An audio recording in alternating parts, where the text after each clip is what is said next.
Welcome viewer, I am Murugan. This video tutorial describes how fix not a valid IP configuration on Windows 10. Type CMD in Windows search bar. Right-click, Run as Administrator. Click Yes.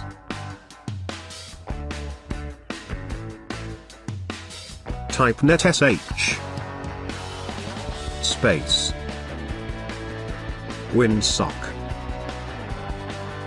space reset.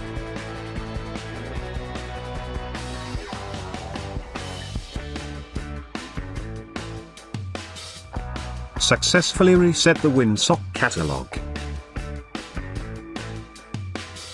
Also displays, you must restart the computer in order to complete the reset.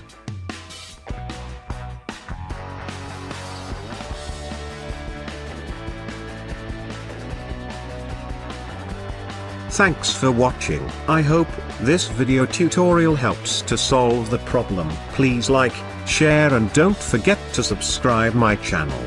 See you next video.